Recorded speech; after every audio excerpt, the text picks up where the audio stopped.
तो जैसे कि हम 23 तारीख को पूरे भारत में ही नहीं पूरे विश्व में हम बुद्ध जयंती मना चुके हैं। और अभी भी उसका पर्व या उसका महोत्सव हम पूरे देश में अलग अलग जगह पर हम बुद्ध पूर्णिमा या बुद्ध जयंती का आनंद ले रहे हैं। सही में बुद्ध जयंती या बुद्ध पूर्णिमा का जो महत्व जो हमारे व्यक्तिगत जीवन में जितना महत्व का है उतना वो पूरे मानवता के लिए और मनुष्य जीवन में महत्व का है, क्योंकि बुद्ध ही वो व्यक्ति है जिसे महामानव या ऐसा पहला व्यक्ति जिन्होंने मानवता की अस्मिता को या मानवता को सही तरीके से स्थापित किया। उसके पहले जिस प्रकार से मानव की क्षमता या मानव की जो गुलामी जो ईश्वरवादी या पाखंड के नाम पर धर्म का प्रचार प्रसार हो रहा था, उस सभी मान्यता को तोड़ने वाले पहले जो व्यक्ति है वो बुद्ध है, जो संपूर्ण जागरूक है,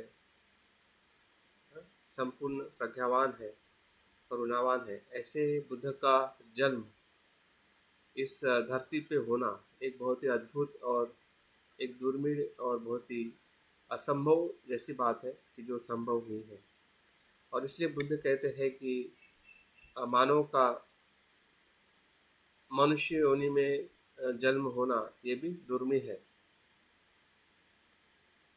बुद्ध का जन्म होना भी दुर्मिळ है और बुद्ध के धम्म का श्रवण करना भी दुर्मिळ है। इसी दुर्मिळ या ऐसी अनमोल घटनाओं को संसार में होना बहुत ही कठिन होती है। बहुत लंबे समय के बाद ऐसी घटनाएं घटित होती है और उसमें से आ, तीनों घटनाएं जो बुद्ध के जीवन में एक संपूर्णता में हमें दिखाई देती है कि एक मानव के रूप में उनका जन्म होना, जिसे हम बोधिसत्व सिद्धार्थ गौतम कहते हैं, तो भी घटना इसी ही पूर्णिमा से वैशाख पूनम से ही जुड़ी हुई है। और दूसरी जो घटना है उनका ज्ञान प्राप्त होना, संबोधि का प्राप्त होना, वो भी इसी ही पूर्णिमा के दिवस में जुड़ी हुई है।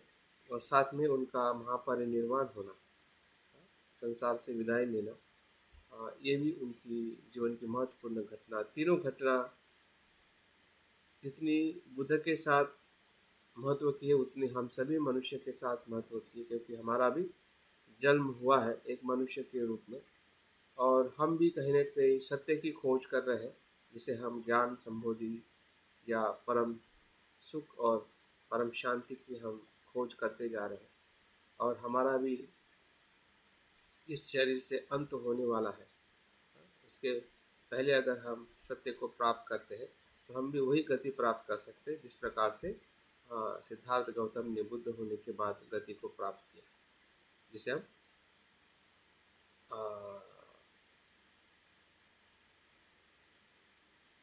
संसार का अंत या भवचक्र का रुकना, फिर पुनः जन्म नहीं लेना, ऐसी अवस्था में प्रवेश करना ही निर्वाण है या परम सुख है। तो ये सुख का अनुभव बुद्ध के जीवन से हमें लेने के लिए हम बुद्ध जयंती का महोत्सव मनाते हैं, ताकि वो घटनाएं जितनी बुद्ध के साथ महत्व की है उनके जीवन को एक संपूर्णता का स्वरूप प्रदान करती है। वैसे ही हमारा भी एक मनुष्य जीवन कैसे संपूर्ण हो सकता है या बुद्धत्व के उस अनुभव तक जा सकता है, हमें भी अपने भीतर से वो क्षमता को पहचानना और बुद्ध से हमें वो प्रेरणा लेना ही बुद्ध जयंती का महत्व है या उसका अर्थ हमें समझने की ज़रूरत है। तो सभी को बहुत सारी शुभकामनाएं। अभी हम शाक्य मुनि ध्यान साधना का ही सराव करने जा रहे हैं। तो अगर आप अपना चेहरा दिखाते हैं तो बहुत ही अच्छा, जैसे अमर शिव भाई दिखा रहे हैं, तो सुबह का जो ध्यान जो है निश्चित ही हमारे लिए बहुत लाभदायी हो सकता है। तो ध्यान में हम 4 स्टेप करने वाले हैं, और 4 स्टेप में हम बुद्ध क्या है, या बुद्ध कौन है, या बुद्ध का संदर्शन हमें कैसे करना है, अ, उसका एक संपूर्ण अनुभव लेने का हम प्रयास करने जा रहे हैं।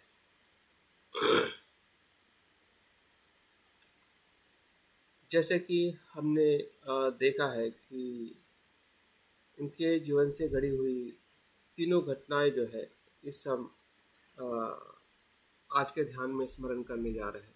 उनका जन्म के रूप में भी हमें स्मरण करना है, मानवीय जन्म उनका जहाँ हुआ था उसके प्रति भी हमें संवेदनशील होना है, चिंतन करना है, उसके साथ में जुड़ने का हमें प्रयास करना है।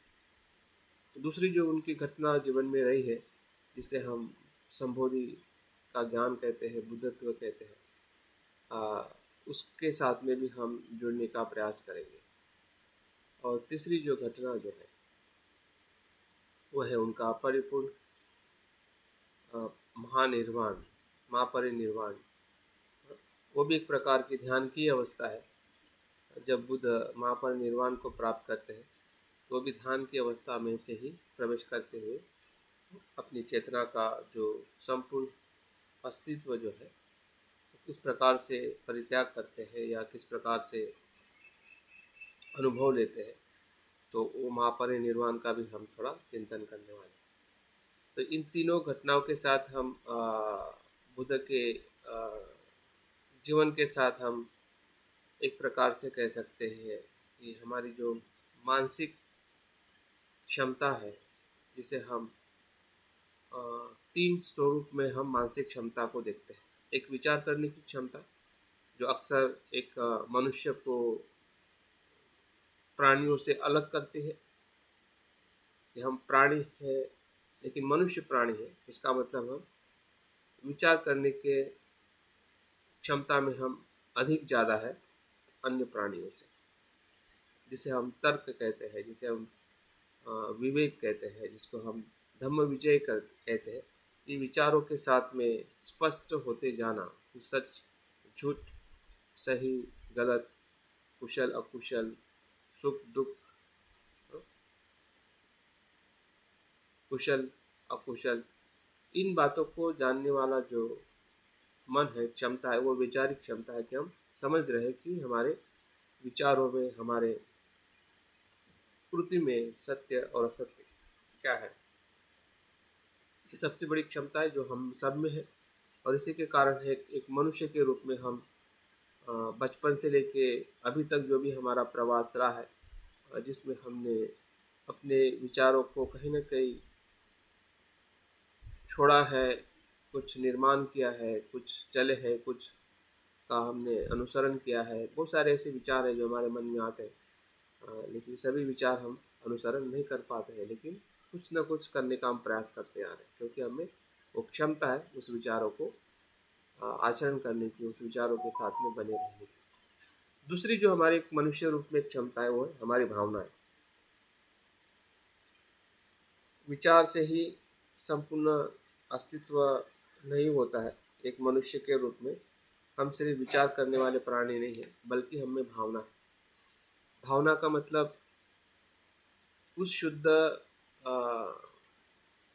शुद्ध मन से जुड़ना, जिस भावनाओं में मैत्री है, करुणा है, और सिर्फ अपने लिए ही नहीं बल्कि जितने भी मानव प्राणी हैं, जिसे हम कह सकते हैं आप पर भेद के ऊपर उठ के, स्व से ऊपर उठ के, आसक्ति से ऊपर उठ के जब हम किसी के प्रति मैत्री करते हैं, वो शुद्ध भाव जो है वो भी एक क्षमता है। जैसे कि माता पिता में अपने पुत्र की जिम्मेदारी लेने की क्षमता होती है, उसे एक अच्छा इंसान बनाने का हम प्रयास करते हैं और बन जाता है कुछ हद तक, और हमें सुख मिलता है।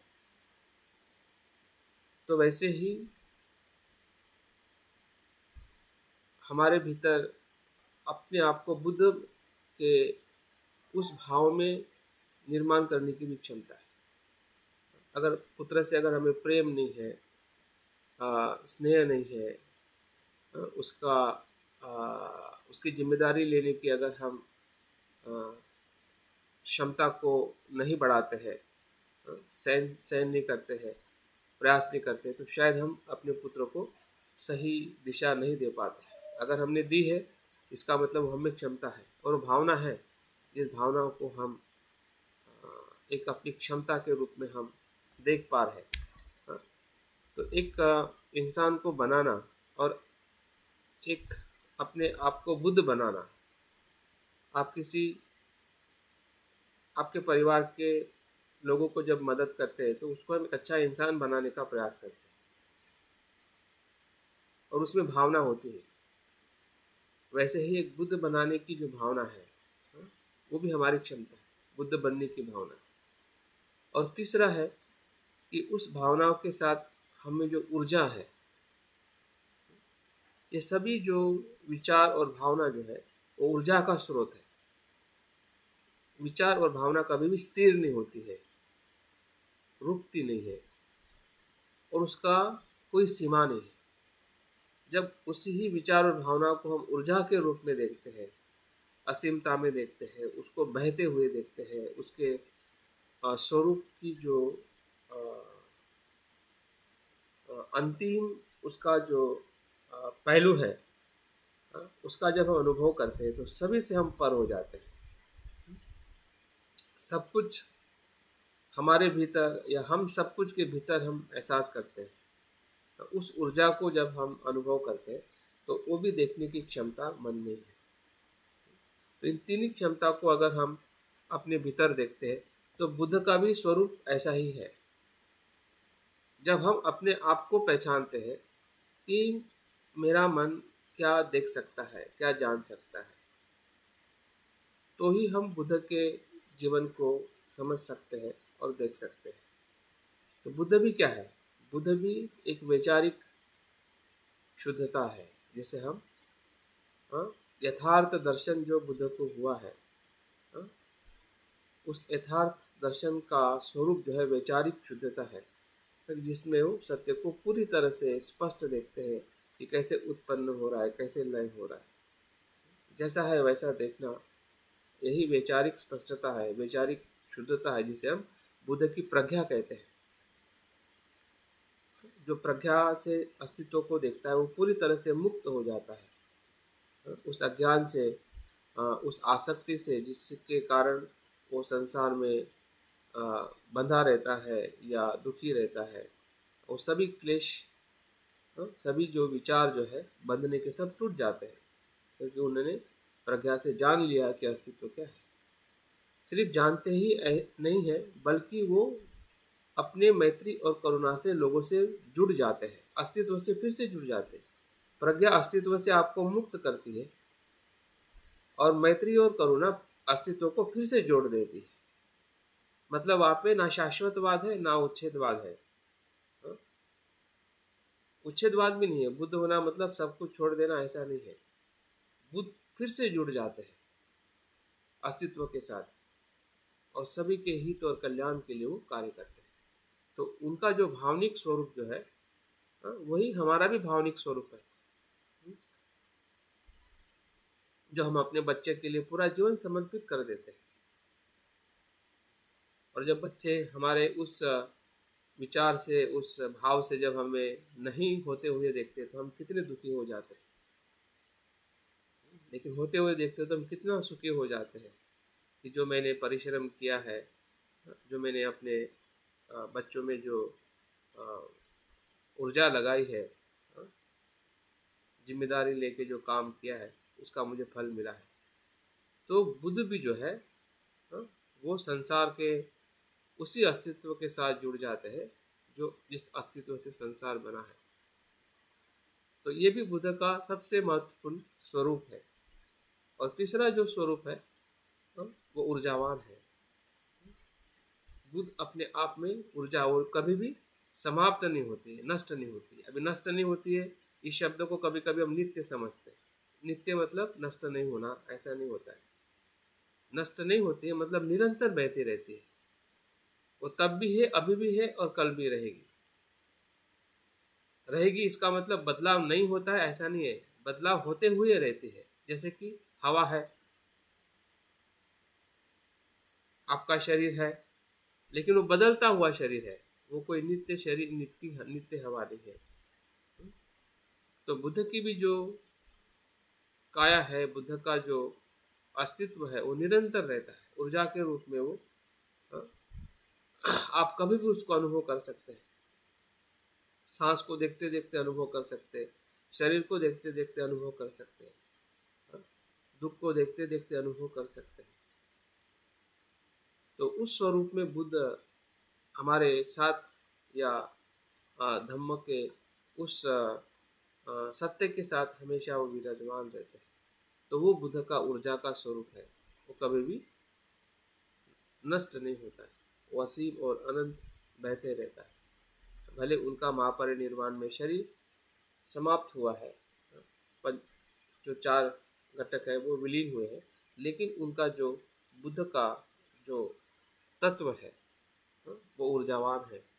इस प्रकार से अगर हम बुद्ध को देखते हैं तो निश्चित ही हमारा जो बुद्ध का देखना और हमें अपने आप पे देखना एक जैसा हो जाए।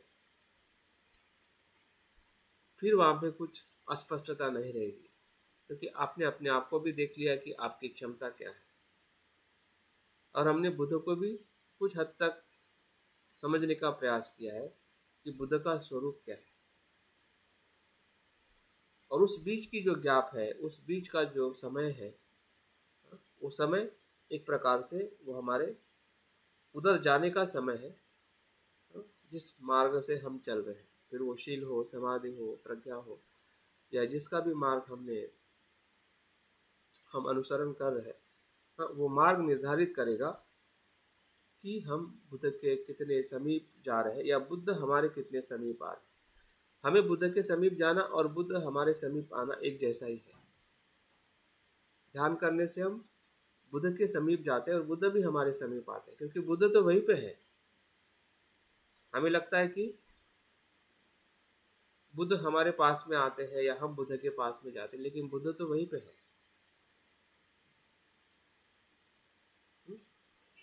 हर क्षण में है, हर पल में है। सिर्फ आपको देखने का तरीका और दृष्टि आपको विकसित करनी है। जैसे कि उत्पन्न होना, विचार का उत्पन्न होना, दुख उत्पन्न होना, उसको जानना, और उसी दुख को लय होते हुए देखना, हाँ, वही निर्वाण है, वही बुद्ध है। अगर हमें कोई दुख हो रहा है, अभी कोई विचारों का, भावनाओं का, शरीर का, उसको देखो कि वो उत्पन्न हो रहा है, उसका कारण जो भी हमें समझ में आ रहा है, और दूसरा ही क्षण देखिए कि वो चला भी जा रहा है, और जैसे आप चला जाते हुए उसको देख पाते, वही निर्वाण है। मतलब आ गया उसी क्षण में, जिस क्षण में हमें दुख हो रहा है, जो उत्पन्न हो रहा है वो लय हो रहा है। तो बुद्ध कहाँ पे नहीं है? बुद्ध वहीं पे है जहाँ पे हम बुद्ध को देखना चाहते हैं, और हमारी जागृति से हम जब उसको उस पल में देखते हैं, तो वही क्षण कहीं ना कहीं बुद्ध को देखने का हो जाता है कि हम बुद्ध के अनुभव को समझ रहे हैं। तो चलिए हम चार स्टेप में हम ध्यान करने वाले हैं। पहले स्टेप में जैसे कि मैंने कहा कि हम बुद्ध के मानवीय रूप को देखेंगे, उनका जन्म होना, और जन्म से लेके उनका गृह त्याग है, और संबोधि के पहले तक का जो कुछ भी उनका जीवन क्रम है, उसका हम संदर्शन, विचार, भावना और ऊर्जा, तीनों के स्वरूप में हम महसूस करेंगे। जो हमारे मन की क्षमता है, जितनी आप अपनी क्षमता का इस्तेमाल कर सकते हैं, उपयोग कर सकते हैं, करने का प्रयास करिए, क्योंकि हम सभी अलग अलग स्वभाव के व्यक्ति होने से हमें कुछ कम है, कुछ ज़्यादा है, लेकिन है ज़रूर। ऐसा कोई नहीं कह सकता है कि मुझ में भावनाएं नहीं है, या मुझ में विचार नहीं है, हाँ, या मुझे कल्पना करने का क्षमता नहीं है। सभी में है, लेकिन हम उसका कभी इस्तेमाल करते नहीं करते, इसलिए वो चीज़ें पड़ी रहती है और हमें लगता है कि ये मुझ में नहीं है। अगर नहीं है तो कभी वो आ ही नहीं सकती है। अगर आते हैं इसका मतलब वो है। तो थोड़ी भी अगर आपको आ रही इसका मतलब वो है, तभी तो वो क्षमता अ, हमें दिखाई दे रही है। तो पहले स्टेप में जैसा कहा कि हम मानवीय रूप देखेंगे, दूसरे चरण में हम बुद्ध के संबोधि के घटनाक्रम को देखेंगे, जो उन्होंने बुद्ध गया में बोधि वृक्ष के नीचे जो ज्ञान प्राप्त किया, और 7 सप्ताह का जो समय जो है अलग अलग वृक्ष के नीचे जो उसका जो अनुभव लेते हैं परम सुख का, वहाँ का भी थोड़ा हम चित्र का संदर्शन करेंगे। और तीसरे चरण में हम अंतिम समय की तरफ जाने वाला जो उनका प्रवास है, जब वो 3 महीना पहले वैशाली में डिक्लेयर करते हैं कि मैं 3 महीने के बाद परिनिर्वाण को प्राप्त होने वाला हूँ, उसका जो कुछ समय है उसको भी हम याद करते हैं। तो और आखिरी इसमें हम इन तीनों बातों को देखते हुए एक साथ में बुद्ध को,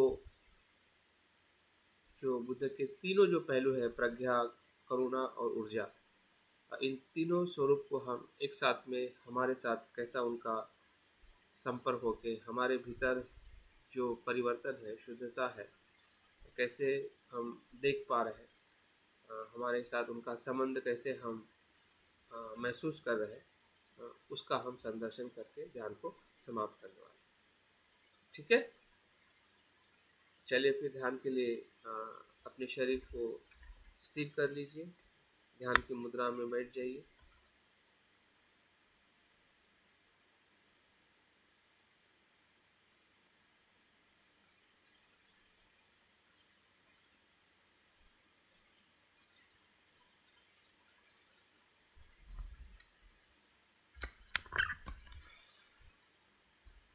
धीरे धीरे अपने शरीर को स्थिर करते हुए अपने इंद्रिय को भी स्थिर करें, शांत करें। जो कुछ भी हमने 5 इंद्रियों से विषय को भीतर लिया है, अभी सभी विषय धीरे धीरे टूटते जा रहे हैं और हम बाह्य जगत से हमारे इंद्रियों का संपर्क टूट रहा है। शरीर का, काया का, आँखों का, जीवा का, मन का। सिर्फ कान का संबंध है, जो आप शब्द सुन रहे हैं और उस शब्द से जो आपके विचारों में, भावनाओं में जो कुछ भी बदलाव हो रहा है, उसी के साथ जुड़े रहिए और अपने भीतर के विचार है, भीतर का मन है, भीतर का जो जगत है, उसको अनुभव करें।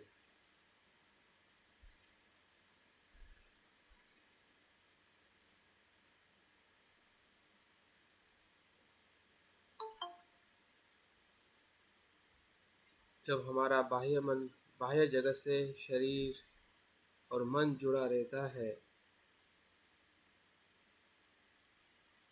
तब अलग होता है, और जब हम भीतर जुड़ते हैं तब कुछ हमें अलग दिखाई देता है। हमारे विचार, हमारी भावनाएं, हमारा सुख दुख, कुशलता कुशलता, बुराई अच्छाई, सब कुछ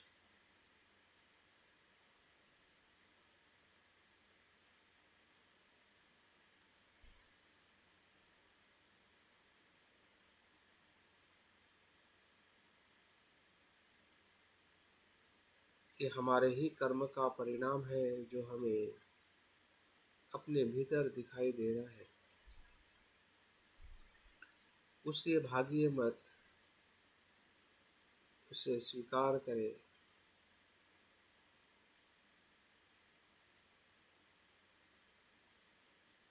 और उसे जाने दीजिए, क्योंकि वो अपने आप में ही जाने के लिए ही वो आए हैं, क्योंकि वो अनित्य है।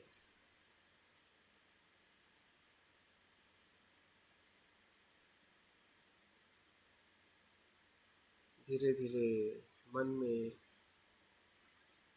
जो विचार है ध्यान का, उसी विचार के साथ बने रहिए, जिसके कारण हम ध्यान में बैठे हैं वही विचार वर्तमान का विचार है, कल्याणकारी विचार है।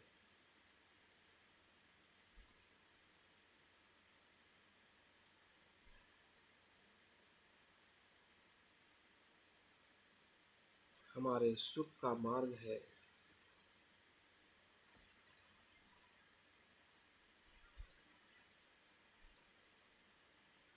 उसी पे श्रद्धा रखें, विश्वास रखें, संकल्प करें कि ध्यान बुद्ध को स्मरण करने का ध्यान है।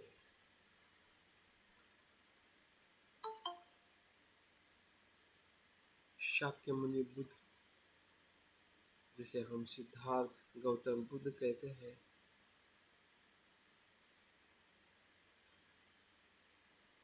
उनके जीवन का यथार्थ दर्शन करने का ये ध्यान है। जो मेरे शरण है, मेरी प्रेरणा है, मेरी श्रद्धा है, मेरे गुरु है,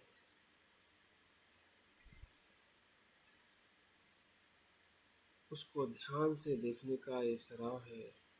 जागृति से,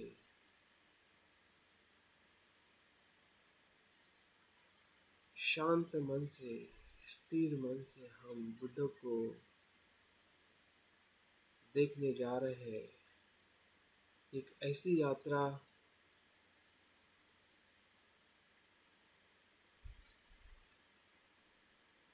जो अनंत है, इतिहास में है। 2500 साल पहले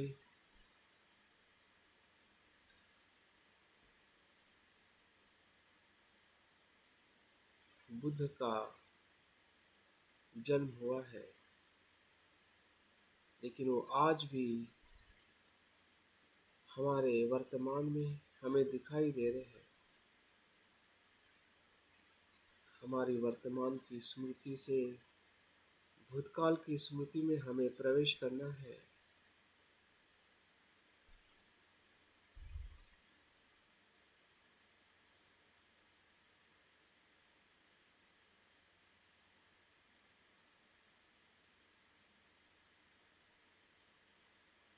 जैसे कि वो घटना अभी हमारे सामने घटित हो रही है।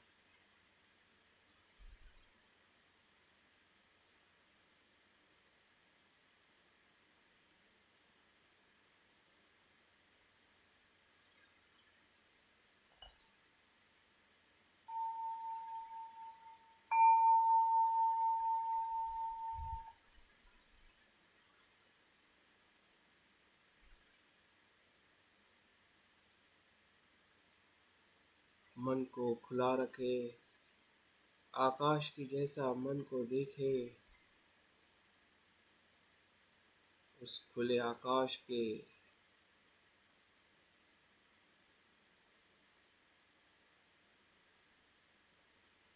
भाव को अनुभव करे।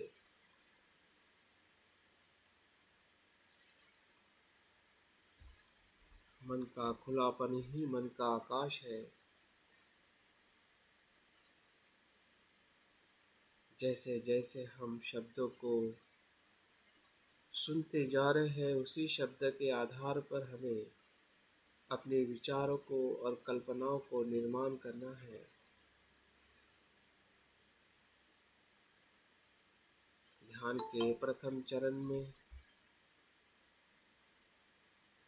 बुद्ध के मानवीय स्वरूप का अनुभव करना है।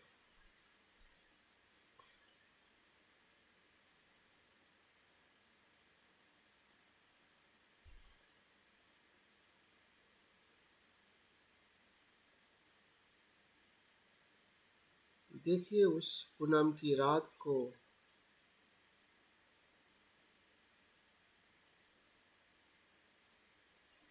जब उनकी माता महामाया स्वप्न में एक शुभ्र हाथी को अपने मनोभाव से देख रही थी।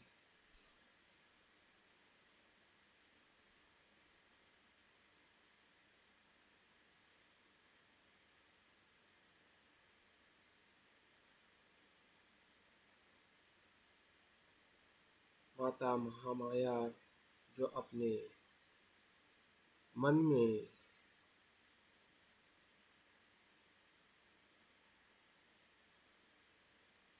जो स्वप्न देख रही थी, वही से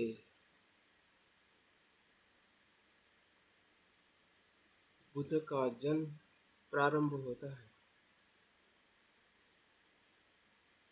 वो चेतना का प्रवास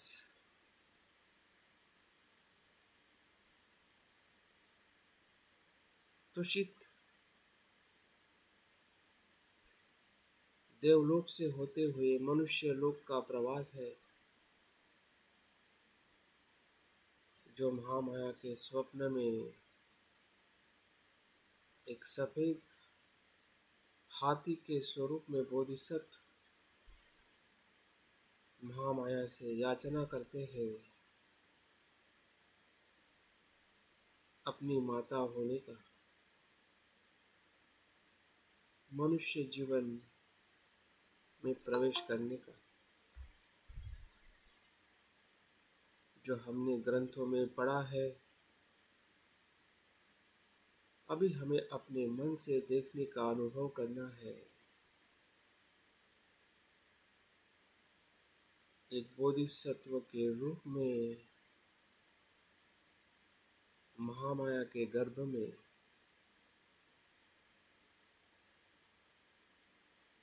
प्रवेश होना ही सिद्धार्थ का जन्म का प्रवास है।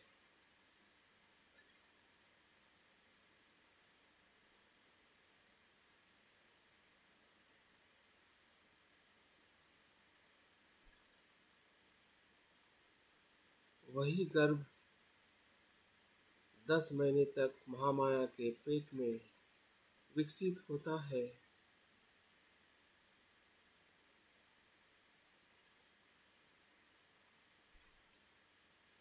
अपनी माँ के गर्भ में सुरक्षित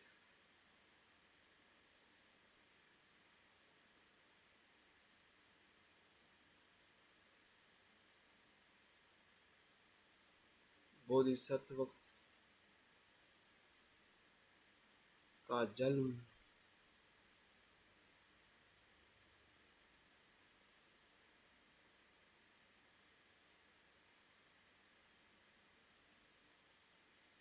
और वही बालक जो माँ के गर्भ में है,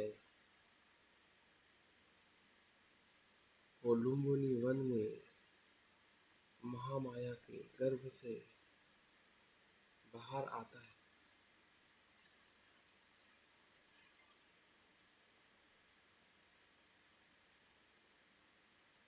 देखिए, मानवीय रूप में जैसा हमारा जन्म अपनी माँ के गर्भ में हमारी ही चेतना के कर्म से होता है, वैसे ही सिद्धार्थ का भी जन्म हो रहा है।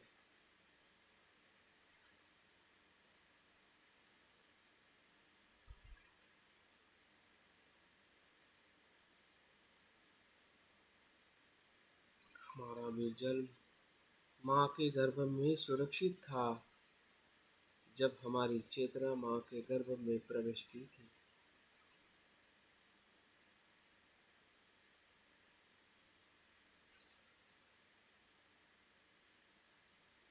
और हम मनुष्य के रूप में जन्म हुए हैं, वैसे ही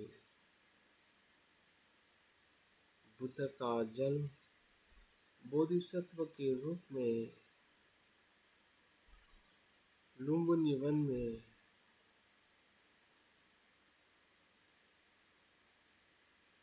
हो रहा है।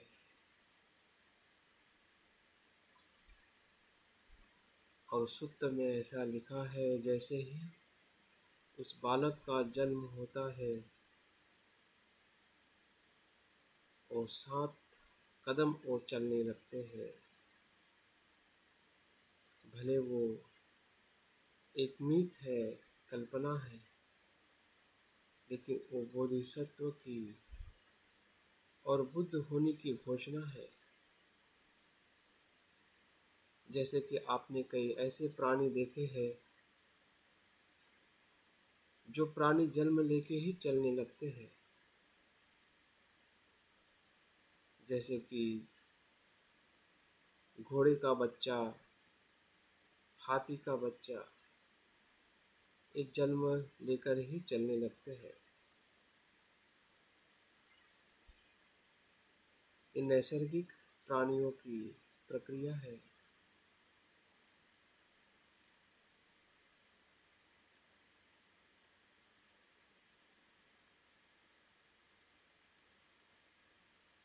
क्योंकि ये बालक अद्भुत बालक है, बोधिसत्व के रूप में उनका मानवीय जन्म है।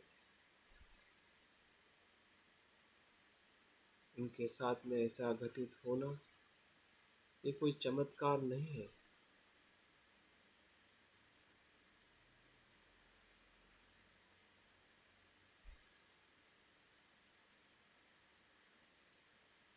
उनकी वो चेतना का वो स्वरूप है कि वो जागरूक मानव के रूप में उनका जन्म हुआ है। जैसे हमारा जन्म होता है तो हम किसी की गोद में आ जाते हैं और रोने लगते हैं, क्योंकि ये हमारे सामान्य मनुष्य का जन्म है।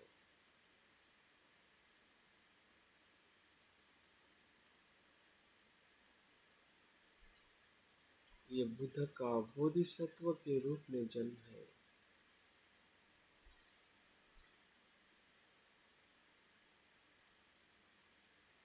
चेतना में फर्क है, लेकिन घटना वैसी ही है जैसे हम माँ के गर्भ में थे, वैसे ही सिद्धार्थ भी माँ के गर्भ से ही जन्म लिए है।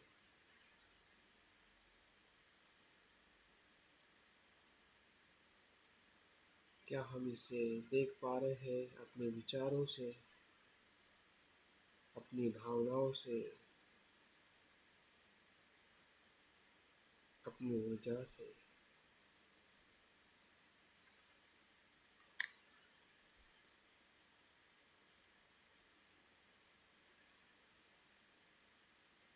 जितना हो सके अनुभव करें सिद्धार्थ का जन्म इस ही पृथ्वी तालाब पर हुआ है जिसे लुम्बिनी वन कहते हैं। शायद हम में से अनेकों लोगों ने उस जगह का दर्शन किया है,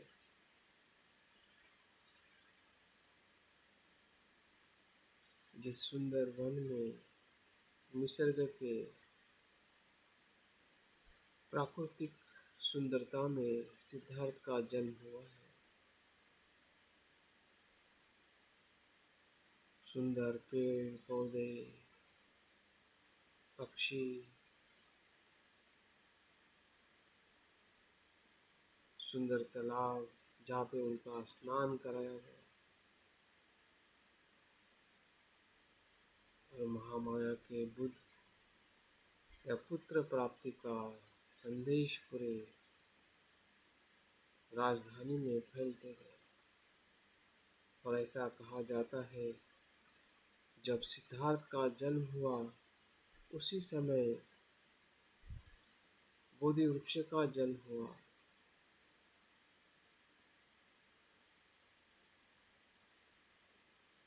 उनका जो प्रिय घोड़ा है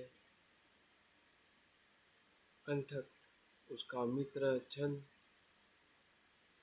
उनकी होने वाली पत्नी यशोधरा, ऐसे सूत्रों में लिखा है।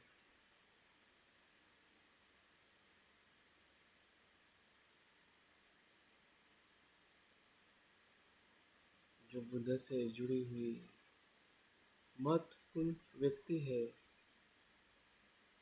उनका जन्म भी उसी समय में हुआ है। ये कितना अद्भुत है।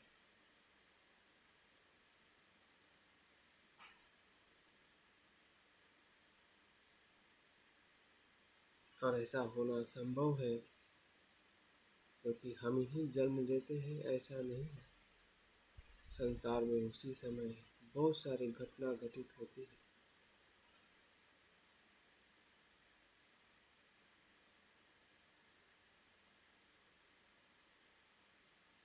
और धरती का हिलना भी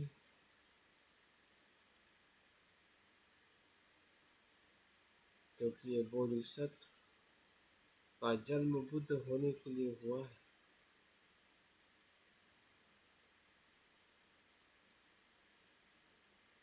ऐसे बुद्ध के मानवीय जन्म को हम देख पा रहे हैं, समझ पा रहे हैं अपने मन की शक्ति से, मन की कल्पनाओं से, विचारों से, भावना से।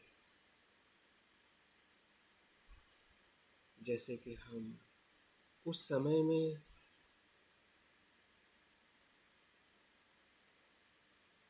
या वो समय इस समय में आ चुका है कि हम अपने वर्तमान में देख रहे हैं।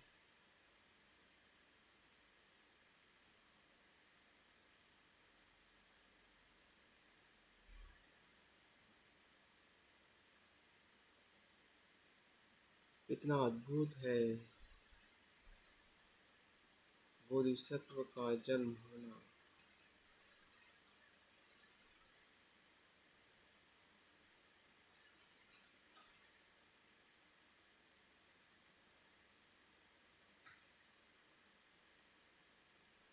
उस बालक के शरीर पर जो 32 लक्षणों के कुछ लक्षण बाहर दिखाई देते हैं, जो उनके कर्म के परिणाम हैं।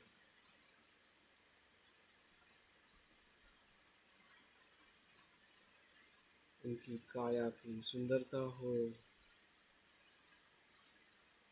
उनके हाथ हो, उनके पैर हो, उनका संपूर्ण शरीर उन 32 लक्षणों से और सुंदर दिखाई देता है। जब असित मुनि उन्हें मिलने आते हैं तो उन्हीं लक्षणों को देखकर वो भविष्यवाणी करते हैं कि बालक बुद्ध होगा, बुद्ध होगा। इस संसार का अंधकार नष्ट करने वाला पुरुष महामानव हो।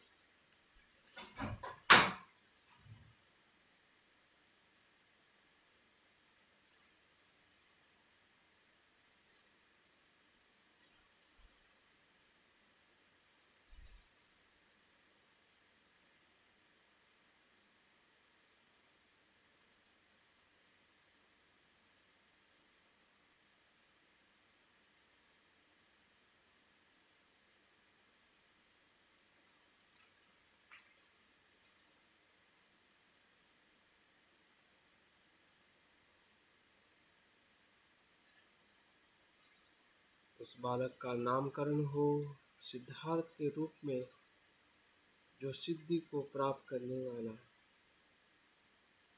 अपने उद्देश्य को प्राप्त करने वाला।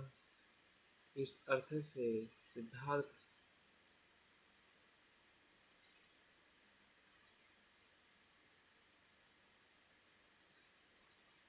और उसी 7वें दिन में उनके जन्मदाता महामाया माता का मृत्यु होता है।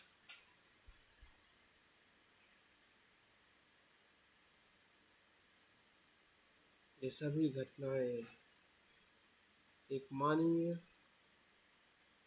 बुद्ध के रूप को, उनके जीवन को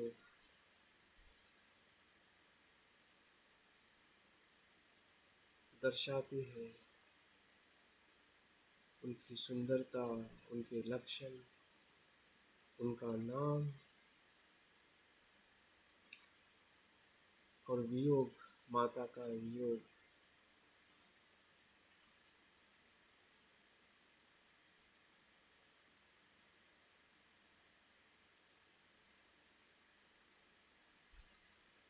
ऐसी ही कुछ घटनाएं हमारे साथ में भी जुड़ी रहती है।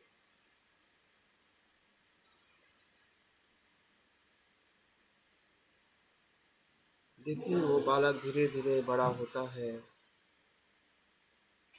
और सभी प्रकार की शिक्षा प्रशिक्षण देते हुए अपने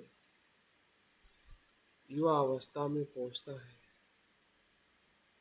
और उम्र 16 वर्ष में उनका विवाह यशोधरा से होता है।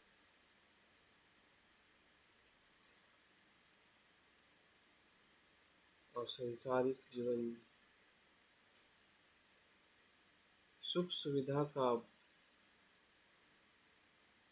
जीवन जीते जीते उसे अपने भीतर असंतोष निर्माण होता है।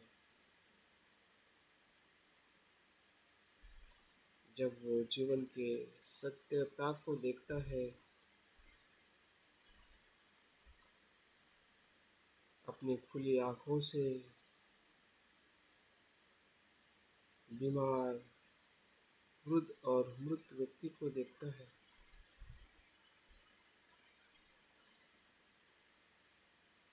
तो उसकी प्रज्ञा और चिंतनशील होने लगती है और सत्य की खोज के लिए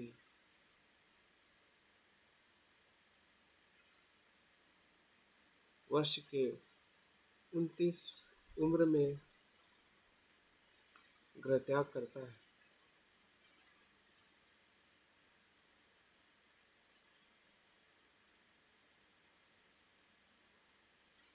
कुछ पाने के लिए बहुत कुछ खो देता है।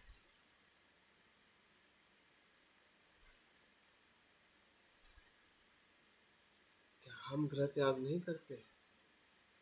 हमारा भी गृह त्याग है, लेकिन हम संसारिक सुख को खोजने के लिए करते हैं। जैसे कि पढ़ाई के लिए स्कूल जाना, एक शहर से दूसरे शहर जाना, नौकरी के लिए घर से बाहर जाना, शादी करके एक घर से दूसरे घर जाना, ये सभी हमारे प्रयास संसारिक सुख को प्राप्त करने के लिए है।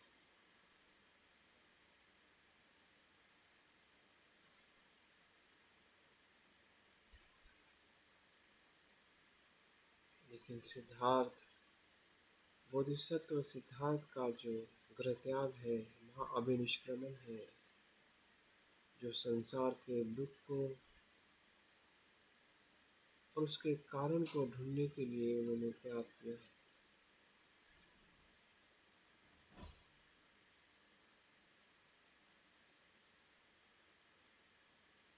देखिए उनके त्याग को और अपने त्याग को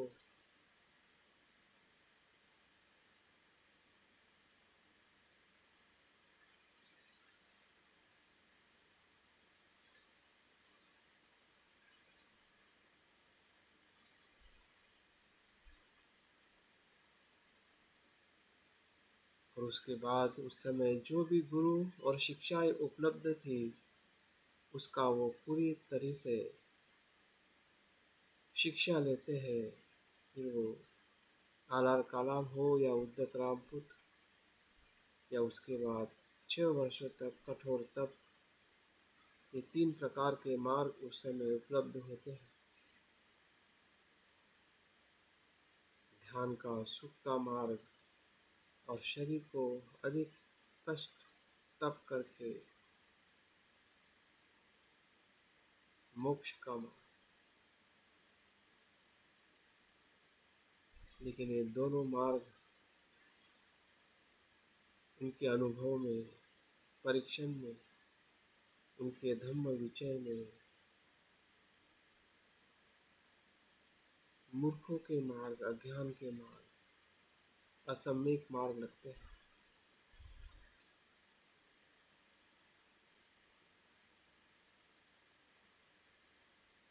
और उस बोधि वृक्ष के नीचे बैठकर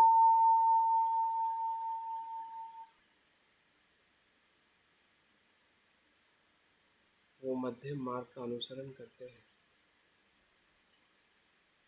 ध्यान के दूसरे चरण में बुद्ध को हमें उस सुंदर ऐसे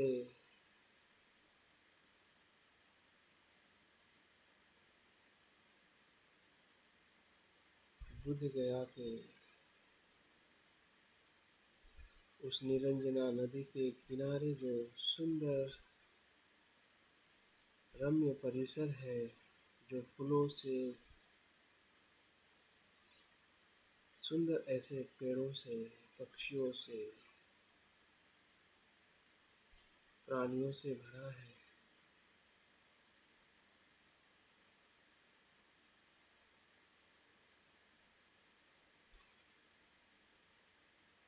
उस बोधि वृक्ष के नीचे वो मध्यम मार्ग से अपने शरीर को संतुलित रखते हुए, भोजन लेते हुए, तंदुरुस्त करते हुए मन के यात्रा में चल पड़े हैं।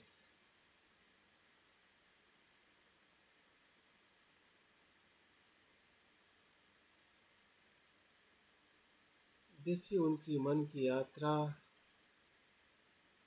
अभी बहुत सरल है, क्योंकि उन्होंने जान लिया है कि जो मार्ग अस्तित्व में है, उस मार्ग से सत्य को अनुभव नहीं हुआ है।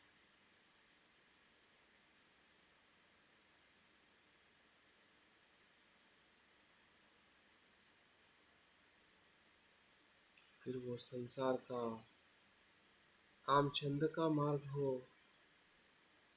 या ध्यान के सुख का, या शरीर को अति कष्ट देने का,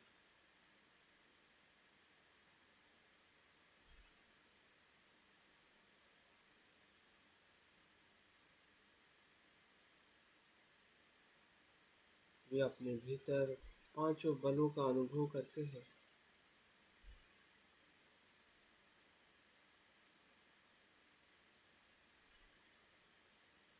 पंचेंद्रिय का अनुभव करते हैं।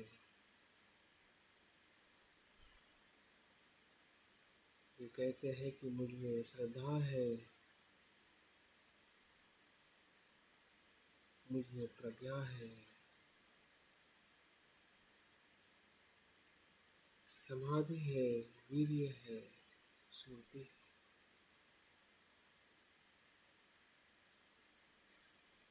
तो क्यों ना मैं अपने ही इस बल से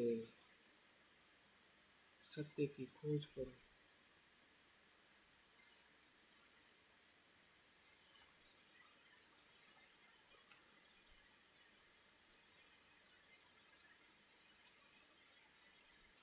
स्वयं के प्रयास से बुद्ध होने की प्रक्रिया में हम देख पा रहे हैं कि बुद्ध के होने में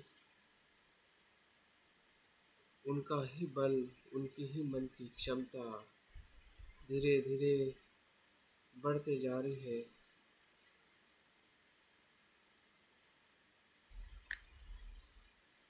और उसी बीच में उनके मन के भीतर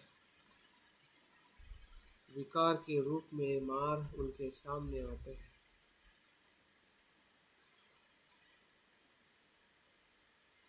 और कहते हैं कि तुम बुद्ध नहीं हो सकते। संसार में तुम्हें जो भी चाहिए वो पद तुम ले लो,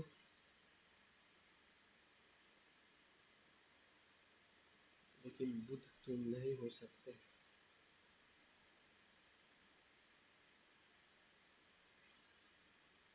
मार के इस विचारों से बुद्ध अपने भीतर उस सभी क्षमताओं को देखते हैं और पूरे विश्वास से कहते हैं कि मैं बुद्ध हो सकता हूँ।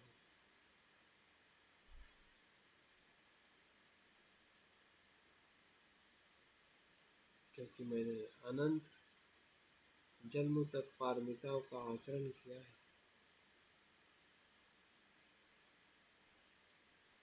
देखिए वो चित्र, वो घटना हमने अनेकों बार सुनी है। अभी मन से देखने का प्रयास करें, अपनी कल्पनाओं को, अपनी भावनाओं को खुला रखें और महसूस करें कि बुद्ध को हम देख रहे हैं उस मार से युद्ध करते हुए।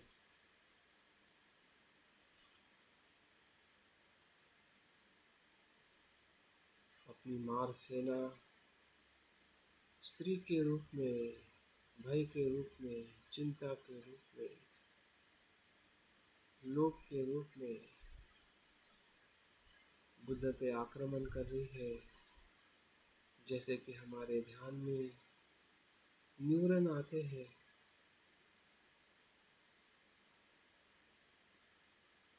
हमारे ध्यान के मार्गों को रोकने के लिए। लेकिन जब हम पूरी तरह से जागरूक होते हैं, श्रद्धावान होते हैं, वीर्यवान होते हैं, तो सभी न्यूरन शांत हो जाते हैं। वैसे ही ये मार भले आक्रामक शुरुआत में दिखाई देते हैं, लेकिन धीरे धीरे बुद्ध के पास में आते आते फूलों में बदल जाते हैं। और कोई भी मार की सेना हो या कन्या हो, सब कुछ हार जाते हैं।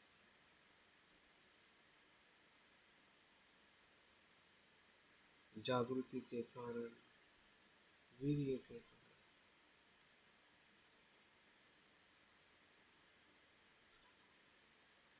समाधि और प्रज्ञा। कितना अद्भुत दृश्य है कि विकार से भरा हुआ मन धीरे धीरे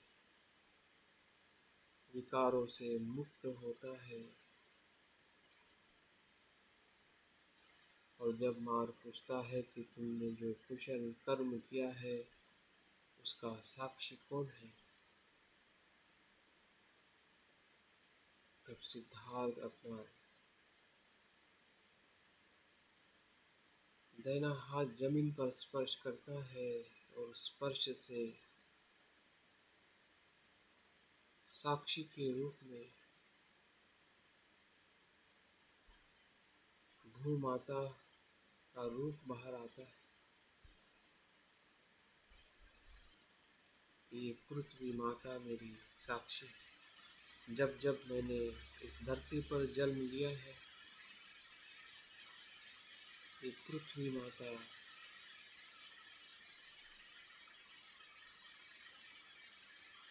मेरी साक्षी है कि मैंने कुशल कर्म किया।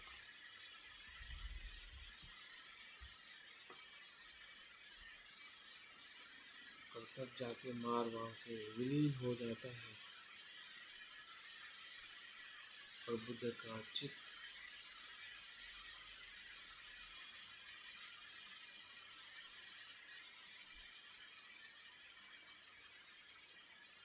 शुद्ध हो जाता है।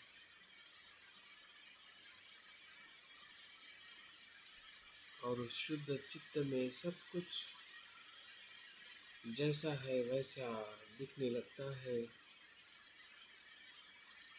फिर उनके पूर्व जन्म का ज्ञान हो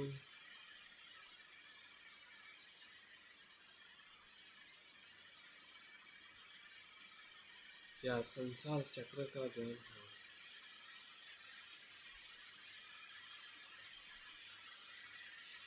उस पूर्णिमा के, जिसे हम वैशाख पूनम कहते हैं, जिसका हम महोत्सव मना रहे हैं, ये वही पूनम है जिस पूनम को बुद्ध पूनम कहते हैं, उनको 3 प्रहर में 3 प्रकार का ज्ञान प्राप्त हुआ। रात की पहले प्रहर में स्वयं के पूर्व जन्म का बोध हुआ। दूसरे प्रहर में रात के बीच रात में उन्हें संसार के चक्र का ज्ञान हुआ कि संसार के लोग अपने कर्म से कैसे सद्गति और दुर्गति को प्राप्त होते हैं।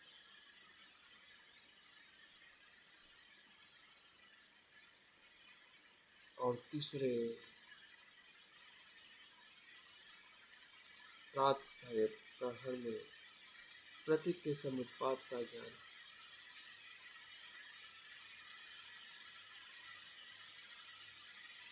इस संसार का दुख का कारण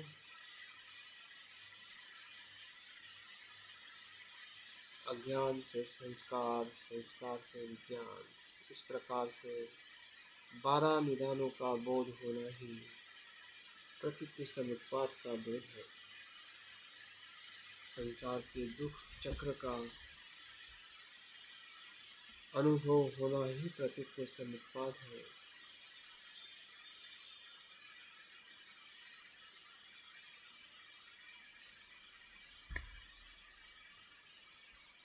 ये होने से ये होता है और ये नहीं होने से ये नहीं होता। अगर अज्ञान है तो तृष्णा के कारण दुख है।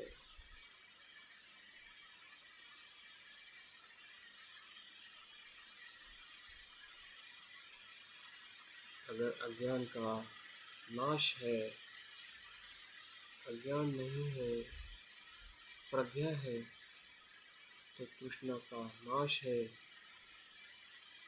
और वहाँ पर निर्वाण है, विमुक्ति है।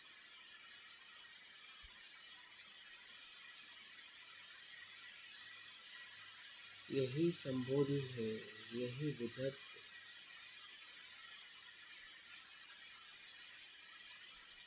जिस बुद्धत्व को उन्होंने अनुभव किया है वो यही दिन है, यही बुद्ध पूर्णिमा है, जब वो बुद्ध बने, मुक्त बने।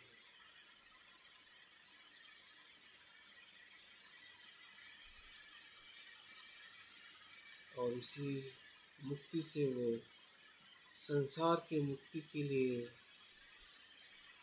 उन्होंने जो संकल्प लिया वही उनकी महाकरुणा है। संसार की मुक्ति का प्रण संकल्प ही महाकरुणा है, महामैत्री। वहाँ से लेकर 45 वर्ष तक बुद्ध ने यही किया है कि पंचवर्गीयों को धम्म बता के धम्म चक्र प्रवर्तन करना हो, या उसके बाद बिंबिसार राजा अपने माता पिता पुत्र पत्नी राजकुमार महिला पुरुष सभी संसार के सभी लोगों को उन्होंने मुक्त किया है, दुख से मुक्त।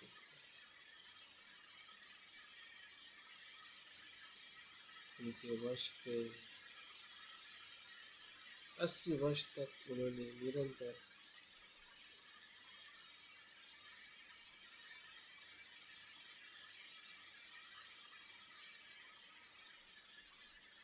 इसी ऊर्जा से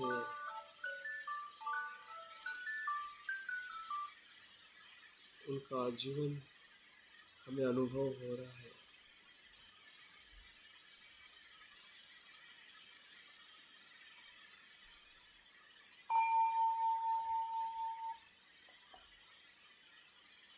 ध्यान के तीसरे चरण में देखें, जब वो वैशाली में अपने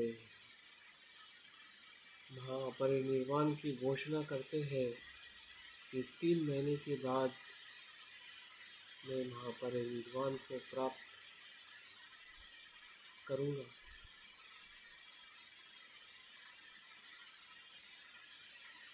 बुद्ध चाहते तो अनंत कल्पों तक ठहर सकते हैं,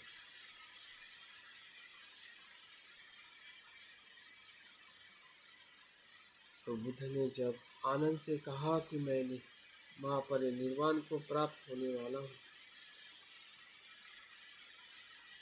लेकिन इस कहने से आनंद समझ नहीं पाए कि बुद्ध को याचना करके उन्हें विनती करना है।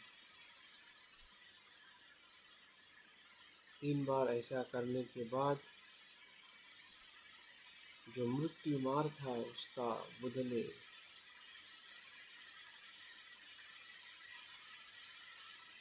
याचना स्वीकार की और कहा कि 3 महीने के बाद मैं अपने शरीर को परित्याग करूं।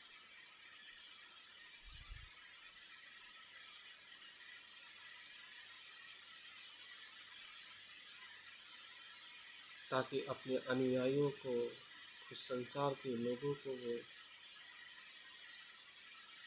इस मृत्यु के भय से भी बाहर लाना चाहते थे।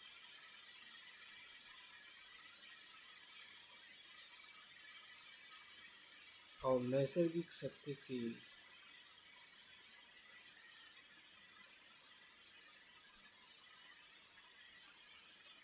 अनुभूति कराना चाहते थे कि जहाँ जन्म है वहाँ मृत्यु है,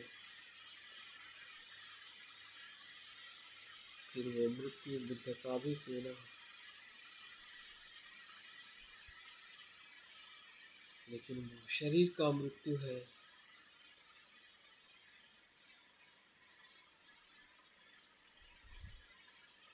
देखिए, वहाँ से वो कुशीनगर यात्रा करते करते अनेक उपदेशों को बुद्ध देते हैं, जिसमें 47 बोधि पक्ष बहुत ही महत्वपूर्ण शिक्षा है।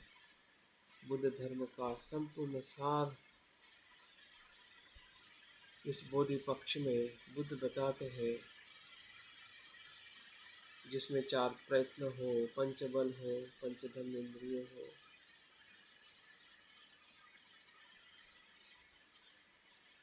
सप्त बोधांग हो, अष्टांगिक मार्ग हो।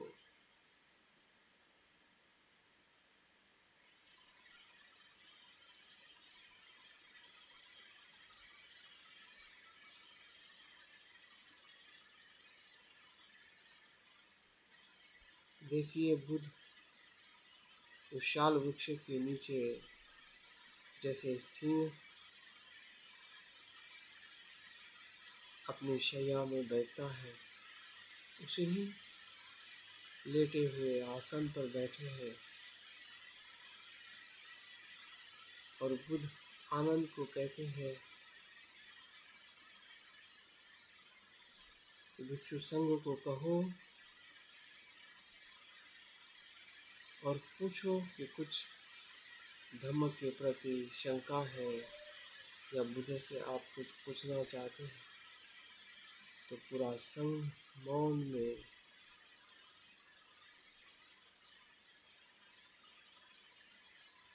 स्थापित होता है, कोई शंका नहीं।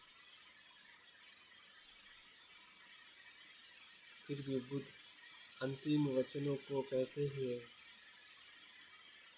महापरिनिर्वाण में प्रवेश करते हैं कि सभी संस्कार अनित्य है,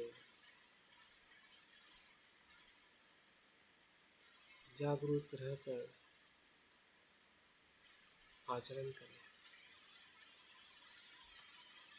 और धीरे धीरे बुद्ध की चेतना प्रथम ध्यान से द्वितीय, द्वितीय से तृतीय, चतुर्थ ध्यान में प्रवेश करती है। और इस संघ में से जो दिव्य दृष्टि देखने वाले अनिरुद्ध उस प्रक्रिया को भली भांति वर्णन करते हैं और बताते हैं कि बुद्ध की चेतना किस प्रकार से शरीर को छोड़कर विलीन हो रही है।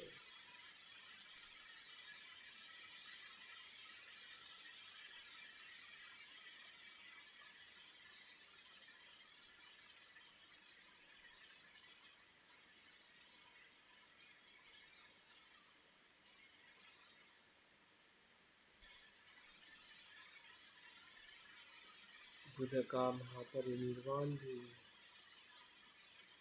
अनंत ध्यान की अवस्था है।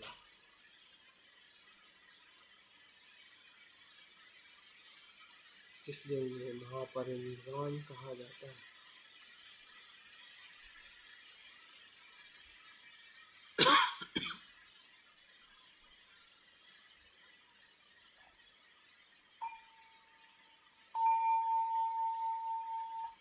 ध्यान के अंतिम चरण में बुद्ध के संपूर्ण रूप को देखे, उनकी प्रज्ञा, उनकी महाकरुणा, मैत्री और वीर्य से भरे हैं, प्रकाशित है, तेजस्वी है, अनंत गुणों से पूर्ण है। ऊर्जा के रूप में वो निरंतर हर क्षण में है, हर वस्तु में है, हर जगह पर है।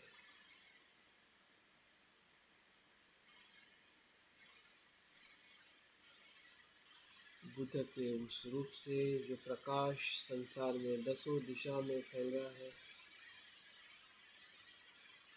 और सभी जीव मात्र सुखी और दुख से मुक्त हो रहे हैं, वही प्रकाश हमारे केंद्र में, हृदय में प्रवेश कर चुका है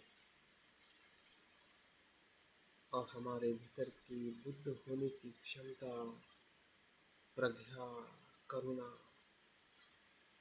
वीर्य का प्रभाव बहते हुए देख रहे हैं। हमारी काया शुद्ध हुई है, आसक्ति से मुक्त होना ही शुद्ध होना है। हमारी वाणी शुद्ध हुई है, विचारों का शुद्ध होना ही वाणी शुद्ध होना। मन शुद्ध हो रहा है, जिसमें ना लोभ है, ना द्वेष, मैत्री और करुणा से भरा है।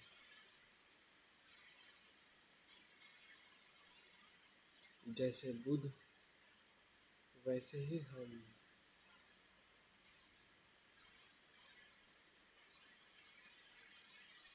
बुद्ध की चेतना ही हमारी चेतना है।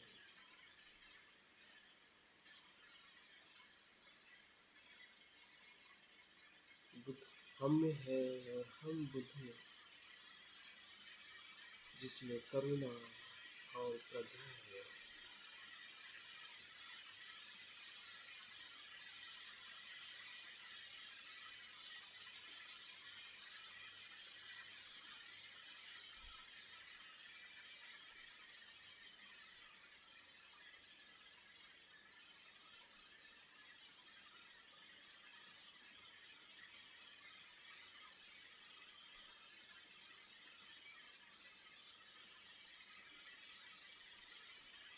उस प्रकाश को भीतर बहने दीजिए, पूरे शरीर में, मन में, विचारों में। बुद्ध ही बुद्ध है, जागृति ही जागृति है। क्षण प्रति क्षण सांस का आना, सांस का जाना, उत्पन्न होना और नए होने का अनुभव ही बुद्ध है। जो उत्पन्न होता है वो लय होता है, जिसमें न आसक्ति है, न लोभ है, सिर्फ जागृति और मैत्री है।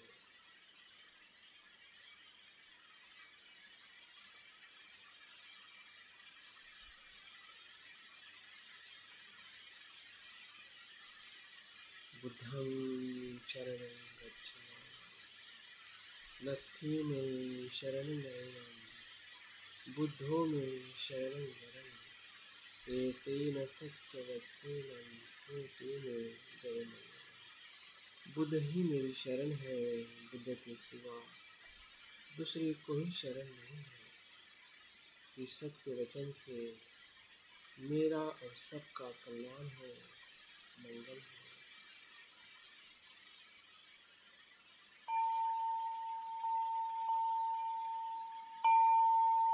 धीरे धीरे आंखें खोलते हुए ध्यान को कुंद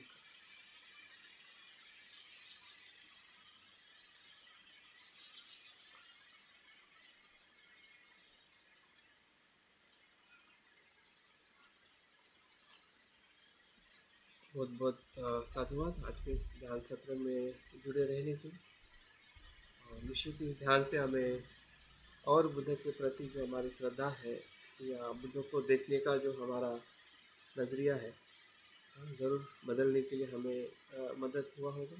और फिर से प्रयास करें अपनी तरफ से ताकि हम बुद्ध को यथार्थ में देख सकें। जय हिंद।